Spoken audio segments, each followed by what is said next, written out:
Hello children, welcome to the channel. So we'll be doing the English workshop for how the first letter was written. Okay, तो I hope आपने lesson अच्छे से पढ़ लिया है, क्योंकि आप अच्छे से लेसन समझ गए बच्ची क्या बताना चाहती थी, स्ट्रेंजर मैन क्या समझा और मम्मी ने क्या इंटरप्रिटेशन किया, तो आप ये इजीली आंसर्स कर सकते हैं. Okay, so let's start with the workshop. Read the remaining part of the original story. आप खुद कर लेना, जो इंटरनेट में आप ढूंढोगे ना रडियार्ड किपलिंग का how the first letter was written, तो इसका जो बाकी स्टोरी है उसमें आगे क्या हुआ वो आप वहां से पढ़ सकते हैं. ठीक है, अभी make as many as 5 to 8 letter words as you can within 5 minutes from the name. अभी तेशुमय टेविंड्रो इधर एक नाम लिखा है, तो आपको क्या करना है, 5 से 8 लेटर वर्ड आपको 5 मिनट के अंदर बना के देने. तो मैंने आपको इधर सब में से 2-3 एटलीस्ट 3 वर्ड्स मैंने दिए हैं, तो इससे ज्यादा भी अगर आपको मिलते हैं तो आप प्लीज बनाइए. ठीक है, इस वर्ड से हम लोग क्या क्या इस नाम से हम लोग क्या क्या वर्ड्स निकाल सकते हैं. 5 लेटर वर्ड्स में times, drown, roses, twins. 6 letter words में wonder, master, matron, matter. 7 letter words में विंडोज, हमड्रम, 100. 8 लेटर वर्ड्स में masthead, entwined, interest. Okay, ऐसे बहुत सारे वर्ड्स निकाल सकते हैं. आप कोशिश थोड़ा अपने आप से भी करो. ठीक है, how do the following characters in the story live up to their names, provide points from the story. क्या बोल रहा है, इसमें जो कैरेक्टर्स अभी नीचे दिया है ना, वो अपने नाम के मतलब से कैसे, how do they in the story live up, अपने नाम, जैसे सपोज आपका नाम है होशियार सिंह, तो आप कैसे अपने आप को होशियार, मतलब आपके नाम की तरफ, मतलब are you worthy of that name, क्या आप वो नाम के लायक हो क्या, कैसे.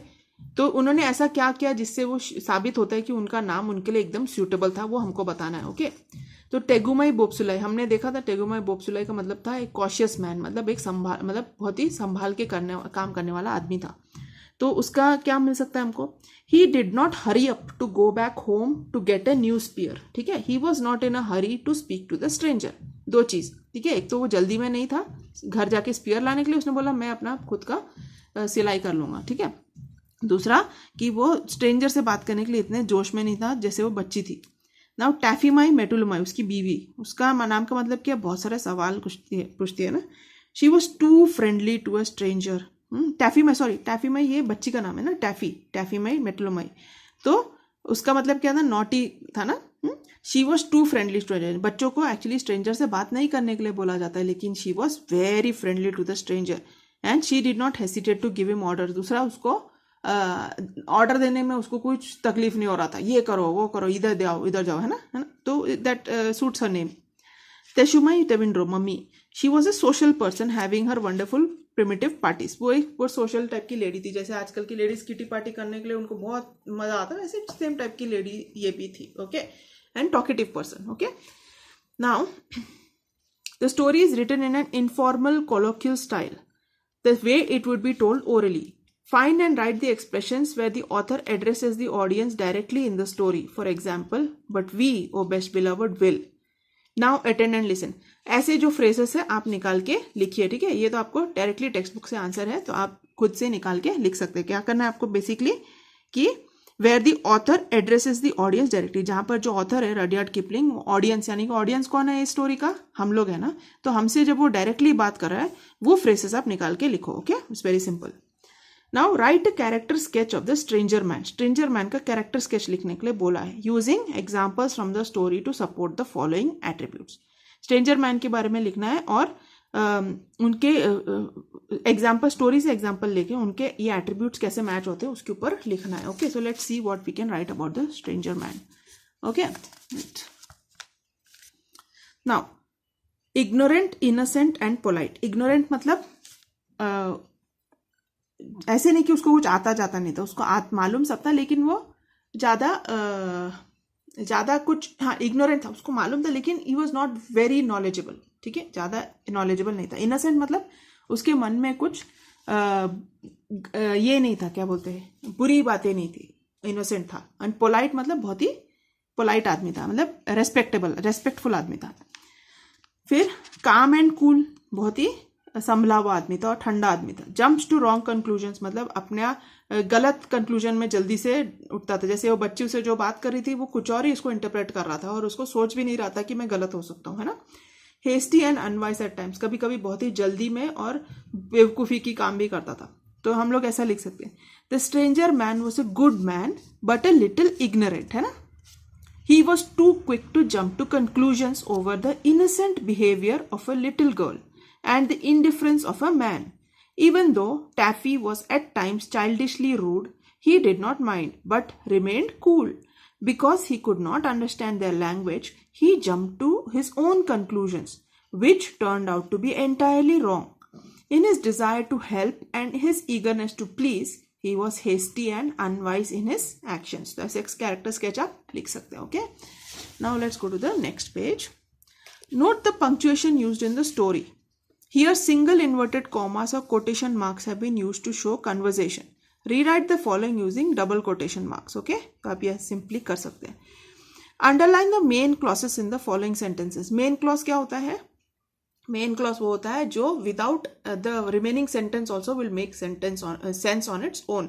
तो अभी ये जो सेंटेंस है, and she was Tegumai Bopsulai's best beloved and her own mummy's best beloved and she was not spanked half as much as was good for her and they were all three very happy. तो इसमें आपका main clause हो सकता है and she was Tegumai Bopsulai's best beloved and her own mummy's best beloved. अगर आप sentence उधर stop करेंगे तो सेंटेंस स्टिल मेक्स सेंस, है ना? So that is the main clause. So similarly, you can do for these three as well. One day, Tegumai Bopsulai went down through the beaver swamp to the Vagai river to spear carpfish for dinner. इधर आप stop करेंगे तो it sentence makes sense, है ना? The main clause. They were miles and miles from home. Okay, and then here, just then a stranger man came along the river. If you stop here also, the sentence will make sense. That is the main clause. Now, 8th question. Imagine Taffy comes to you for help to write a letter of apology. अभी ये सब story होने के बाद टैफी, suppose आपको imagine करें कि टैफी आपके पास आई, किस लिए आई? To write a letter of apology. Sorry बोलने वाला, एक सॉरी बोलने के लिए एक लेटर. अपॉलॉजी मतलब किसी से माफी मांगने की एक letter. In the modern script we use, किस पे? हम जो आज लैंग्वेज यूज करते हैं उसमें. She wants to express her regret to the stranger man for her mother's action. अपनी मम्मी, उसकी मम्मी ने जो पिटाई करवा दी वो स्ट्रेंजर मैन की, उसके ऊपर उसको बहुत दुख हुआ, उसके लिए उसको एक लेटर लिखना है. तो write that letter of apology. Informal letter लिखना ऑन हर बिहाफ. तो मैंने आपके लिए इधर एक लिख के दिया है. चलो let's read it. Okay. A letter of apology to the stranger man. Dear stranger man, my mummy told me that she gave you a really hard time for the letter that you delivered to her for me. She told me that she pulled your hair while her friend sat on top of you, all in a line. I can just imagine what you went through. I didn't intend this to happen, stranger man. I only wanted you to get my daddy's spear for me so he could catch all that carp that were swimming away. Well, what's happened has happened. You are such a nice person. Would it be possible for you to come home with your wife and daughter for dinner with us? I want to make special carp barbecue as an apology dinner for you. I hope you will accept my invitation and come home. With sincere apologies, I will now stop writing or I will not stop. Thank you, Taffy. Just an informal, childish letter. Okay, that's आप लिख सकते हैं. Alright. Now imagine the stranger man narrates how the Neolithic ladies overpowered him. Write an account of the same, making him the narrator. आपको क्या करना है? अभी वो स्ट्रेंजर मैन की ओर से आप एक स्टोरी बता रहे हैं कि वो जो नियोलिथिक औरतें थी उन्होंने इसको कैसे अपने कब्जे में करके उसकी वाट लगाई थी. तो वो भी मैंने आपके लिए लिख के रखा है. Okay, so I show you. ठीक है. So we can write something like this. Today was such a strange day. I have never. ये कौन बोल रहा है? ये स्ट्रेंजर मैन अपने वर्ड्स में बता रहा है उसके साथ क्या हुआ. Today was such a strange day. I have never had 6 ladies sitting on my back in a line while one plucked my hair. The experience was out of this world. I hardly escape my wife's anger when she's angry with me, but imagine the power of 6. It's unbeatable. I was just trying to help a sweet little girl and a father who I thought were in some form of danger from their enemies. But it turns out that the drawing conveyed what I thought, not what the girl wanted to tell. When I reached her home and handed over the birch bark to the mother, I was thrown to the ground like I was a piece of chicken. Not just that, they decided to have their kitty party sitting on my back. Well, when the girl and the father reached home, I was at least free to stand. Only when the little girl explained everything was I free to go home. Okay? Okay, fine. Now, question number, ये आपको group में करना है. ये skit type का है ना. तो आप ये खुद से करने की कोशिश करो. Okay, now write a short passage और ऐसे on woman power in the Neolithic, medieval and present times. ये भी आप खुद से कर सकते हैं, लेकिन आपके लिए टिप्स मैंने दिए हैं कि आप क्या पॉइंट्स यूज कर सकते हैं. Kind of work they did, वो कैसे टाइप के काम करते थे. Their power in the family, मतलब उनका फैमिली में क्या अथॉरिटी था. Their respect in the family, मतलब फैमिली उनको कितना रेस्पेक्ट करता था. Their role in society, society में उनका क्या रोल था.